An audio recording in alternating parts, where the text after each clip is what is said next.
From the All Indiana Podcast Network. The All Indiana Podcast Network. This is the News 8 Daily 8. Now all the latest news. Kylie Conway has all the news you need to know. And more. Please stand by. Now, here's Wish TV's Kylie Conway. Hi, this is Kylie Conway, and this is the News 8 Daily 8 for Monday, August 9th. Several rounds of showers and storms will move over the state today. A wet start to the day and then a warm afternoon, mid to upper 80s for highs. Strong to severe isolated storms are possible with wind and hail as the primary threats as well. IMPD says 2 people walked into Methodist Hospital who had been shot. This was early this morning, just before 5 o'clock. One person was in critical condition. The other was said to be stable. We did learn that it was 2 adult males, so 2 men who had been shot. So certainly a lot more to learn about this one. And it happened just after a police shooting on the northeast side in Lawrence. Lawrence police say it started as a disturbance inside the Mar y Sol Mexican restaurant on Pendleton Pike. It then spilled outside. Police said that 2 officers were working off-duty employment and they responded. Then the person who was involved in this disturbance fired some shots outside, and then police returned fire and hit that person. That person was taken to the hospital in critical condition. No officers were injured, but certainly a lot more to learn about this one as well. And police say a 3-year-old child is safe after an early morning scare on the northwest side. IMPD tells a crew that was there at the scene. Someone stole a car near 71st in Michigan with the child inside. Officers say they tracked a cell phone that was still in the car, found the phone, the car, and the child in a neighborhood nearby. As of this morning, the officers were still searching that area. That was around 6 o'clock. Last word, we were told they were still searching. No word yet of any arrests. And IMPD is asking for anyone with information to come forward after a double shooting. One of the victims, a child. It happened last evening at 26th and Harding in a neighborhood just west of Riverside Park. Investigators say someone drove through and fired, wounding a man in the street and grazing a boy in an SUV. The child was taken to Riley Hospital. It's the second shooting in just more than 1 week to leave a child wounded. Police say it is not clear who the shooter was trying to hit, but investigators think the child and likely the man were not intended targets. And this morning, frustration is mounting. The community is calling for change after another violent weekend in Indianapolis. Reverend Dr. Charles Harrison tweeted a photo of police officers in the Riverside neighborhood, saying in part, "This is so tragic that our child too often are the victims of this madness." Indianapolis leaders will come together to talk city money and combating crime. Tonight, Mayor Joe Hogsett will present his crime reduction budget proposal to the City County Council. It's a $3.3 million plan. The goal is to reduce crime and expand community-based programs. Hogsett says the money will go toward addressing mental health, curbing the recent increase in domestic violence, and teaching people across the city how to solve problems without violence. More than half the money will go to the Office of Public Health and Safety. Hogsett says this will help with juvenile justice and conflict resolution. The plan will also use community partners to focus on areas of food security, offender reentry, and homelessness. Plus, money will go to the police department's technology and data analysis capabilities. The mayor says the plan will hopefully get to the root of gun violence in Indianapolis, and the investment will pay off in the long run. A focus on conflict resolution, skills for all ages, at all levels, because you just can't resolve disagreements by people pulling out guns and shooting each other. Along with this crime prevention budget proposal, the mayor is expected to present his full 2022 city-county budget proposal tonight and detail how the American Rescue Plan funds might be used. The council meeting is scheduled for 7 tonight. We will be there, and we'll have the very latest on News 8 tonight. And then again, tomorrow morning, you can also follow along all the updates on wishtv.com. And cracking down on carjackings, IMPD is announcing a new task force, including robbery detectives, officers with the FBI Violent Crimes Task Force, and special agents within the FBI. IMPD says Marion County has seen a 52% increase in carjacking reports over the last year. The department also says more than half of the suspects arrested in the last year were under the age of 18. And this morning, Chicago police are honoring the officer who was shot to death over the weekend. Officer Ella French was killed Saturday night in a traffic stop that led to a shootout that also left another officer wounded. The most recent update from the department says that wounded officer is fighting for his life. The mayor of Chicago declared Sunday a day of mourning in the city and asked that all flags be flown at half-staff.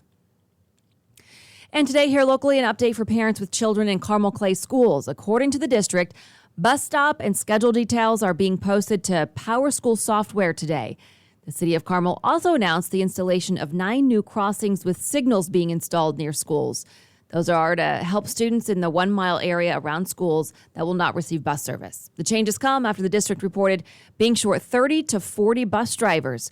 It moved around routes and start times to accommodate. We would not be in the place we are right now with this Delta surge if we'd been more effective in getting everybody to take advantage of these immunizations. And now we're paying a terrible price as the cases go up quickly.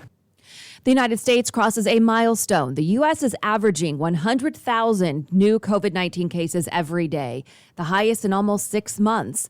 It's according to data from Johns Hopkins University. A graph released by the CDC shows the number of daily cases reported since the beginning of the pandemic. The peak was nearly 300,000 cases in one day. Then there's a dramatic drop-off after more people were getting vaccinated. And then as of late, that number is quickly ticking back up. And Community Health Network is making changes to its visitation policies. Patients will be allowed more visitors depending on their level of care and location. Non-COVID adult patients will now be allowed 2 visitors in their room at a time. Both visitors must be over 18, and face masks are required. And today, Ball State's campus is masking up. The university announced its indoor mask policy starts today.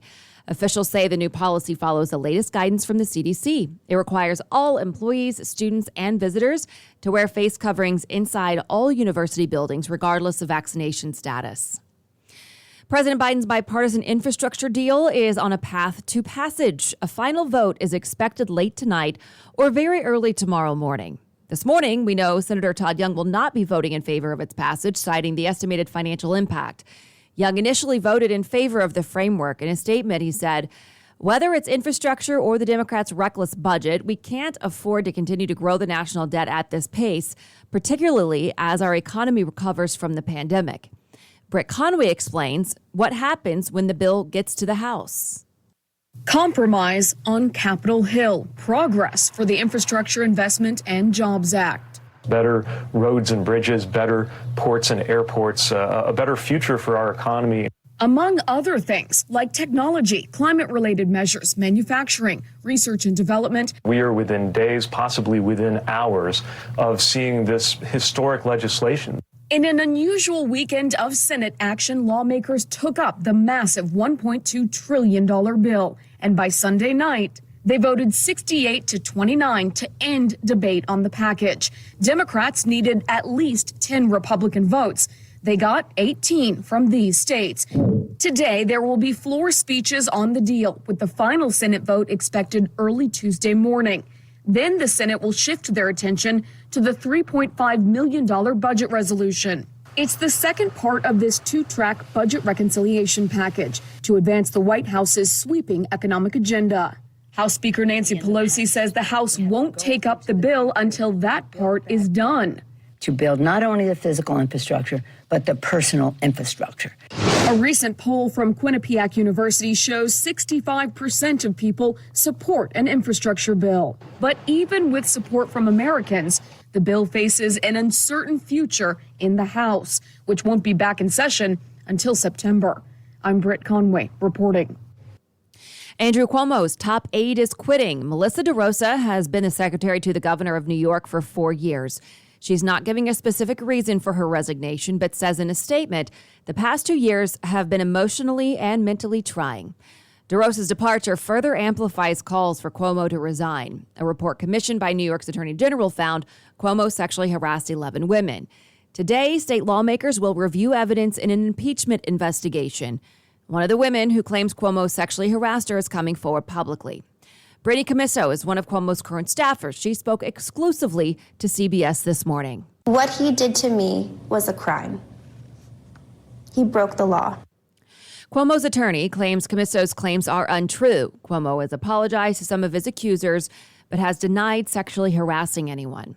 Cuomo has until Friday to submit more evidence in the impeachment investigation. A majority of state lawmakers have said they would vote to impeach him. And lawmakers in Indiana are considering redrawing district lines. Some Republican state lawmakers are on a statewide tour to consider making changes to the congressional, state house, and state senate districts across Indiana. Some state lawmakers spoke about redistricting on All Indiana Politics. And it's going to be a bipartisan hearing where Republicans and Democrats alike are hearing the public's input and seeking to implement that. You know, elections are free when the state and federal legislative districts are not drawn to benefit of one party. The U.S. Census Bureau is expected to release redistricting data on Thursday. That will include information about the state's population by race, ethnicity, and location.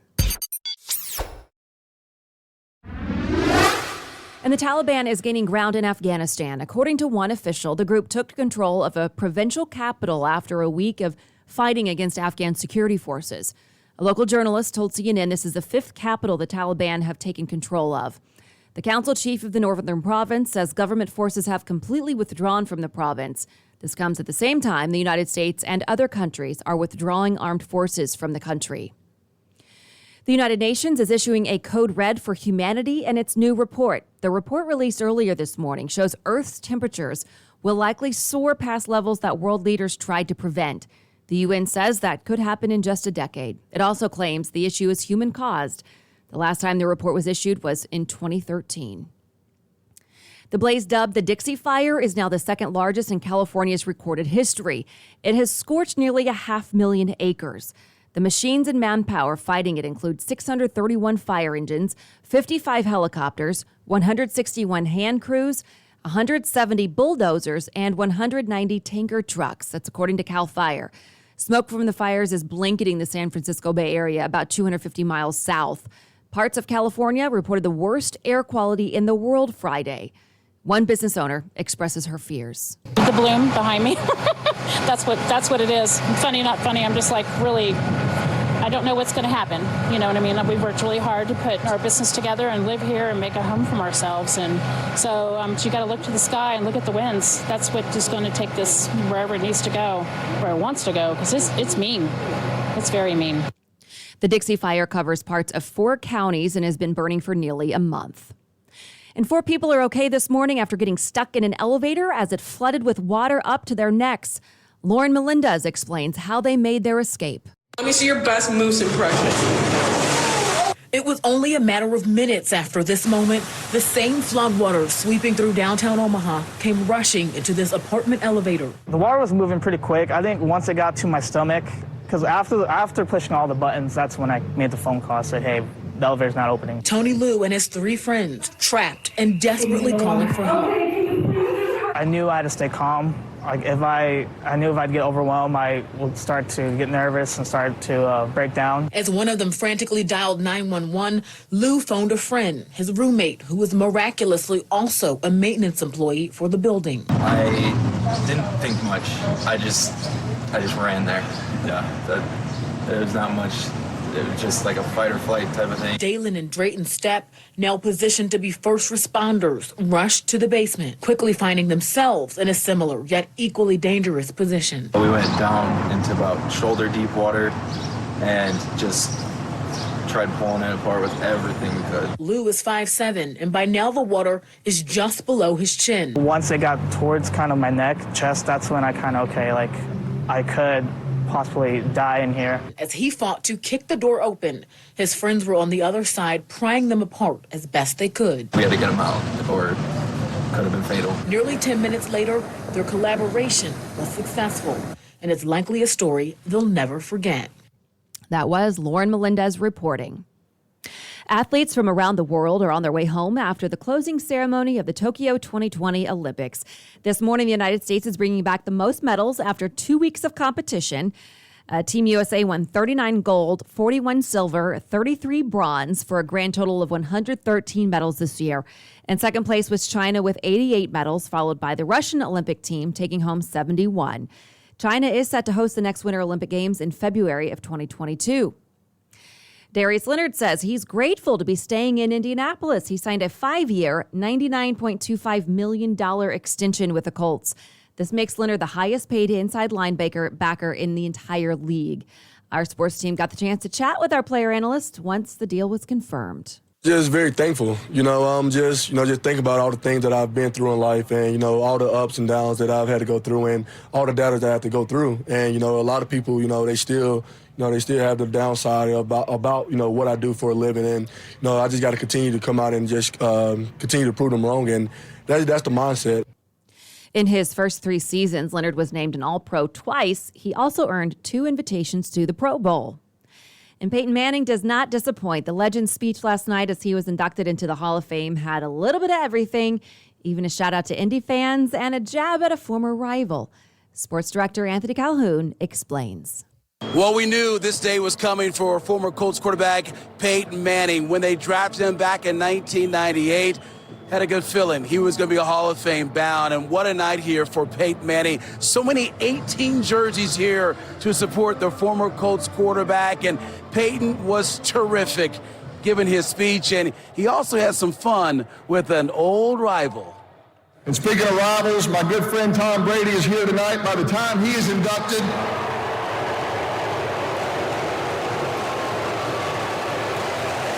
by the time Tom Brady is inducted in his first year of eligibility in the year 2035, he'll only have time to post his acceptance speech on his Instagram account. Football carved out a place for my favorite quarterback, my hero, my role model, my dad, Archie Manning, to pass on something he loved to me.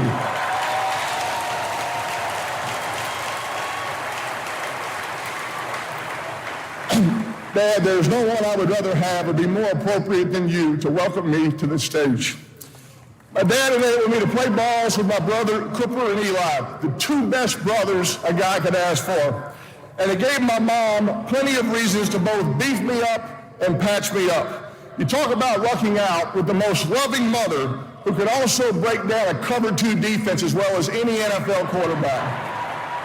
Just can't say thank you enough to all of you that have come here tonight to help me celebrate. To Jim O'Shea and the Indianapolis Colts organization, my gratitude is off the charts. You drafted me in 1998, and it was a joy and a privilege to represent the horseshoe. And the Colts also had a celebration Saturday night. Former running back Edgerrin James started his Hall of Fame speech thanking his mother. James also spoke about some of the hurdles he faced before and during his time in the NFL. To all those who have been judged prematurely because of their appearance, the way they speak, where they come from, and in the minds of many should be locked up in prison, I represent us.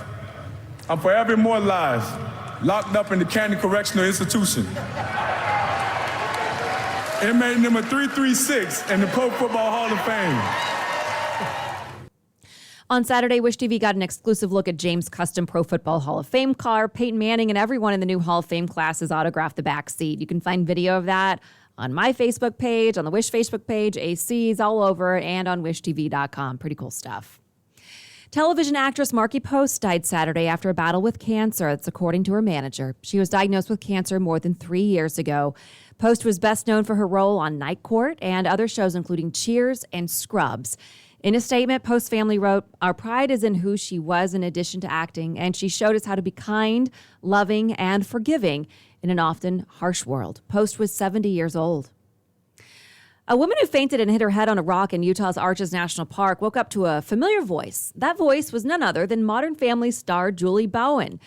Julie and her sister, who happens to be a doctor, helped Minnie John after her fall. John says she didn't realize the star who it was at first. She didn't recognize her. The pair helped clean her up, called her family who were hiking ahead. They also took time to snap some pictures, posted them. John fractured her nose and had to get 5 stitches at the hospital. She says she's grateful for everyone who helped her. And to business headlines, air pollution in the United States and Europe improved over the last decade thanks to stricter regulations, but more frequent and intense wildfires are having a big impact on air quality. Mobile apps like eCare's Air Visual, AirCare, Breezometer, and others run by government agencies are helping people track air pollution and stay out of harm's way. The apps use a mix of data from government-operated satellites or weather, fire, and ambient air quality stations, as well as sensors and systems run by private sector entities. Some sellers are hunting down customers on Amazon who leave negative reviews. Sellers who ship products via Amazon are not supposed to reach out to customers outside of Amazon's official channel In fact, it's a violation of the terms they agreed to on the retail platform. Some sellers are reaching out to unhappy buyers to revise or delete their negative reviews in exchange for refunds or gift cards. With fewer disgruntled shoppers, the overall average star rating rises. A group of Subway franchisees are pressuring the fast food giant to give U.S. soccer star Megan Rapinoe the boot. She kneeled during the national anthem to kick off the Tokyo Olympics before leading the United States to a bronze medal this week. She began a stint as a pitch woman for the fast food giant this spring. The North American Association of Subway franchisees says they've taken some customer complaints to the company's top management. Facebook has rolled out a new prayer request feature, a tool embraced by some religious leaders as a cutting-edge way to engage the faithful online. Others are eyeing it wearily as they weigh its usefulness against the privacy and security concerns they have with Facebook. Facebook began testing it in the United States in December as part of an ongoing effort to support faith communities. This has been your News 8 Daily 8 for Wish TV. I'm Kylie Conway, online at wishtv.com, and follow us on Facebook when you search Wish TV. Check out more podcasts from the All Indiana Podcast Network now at allindianapodcastnetwork.com. allindianapodcastnetwork.com.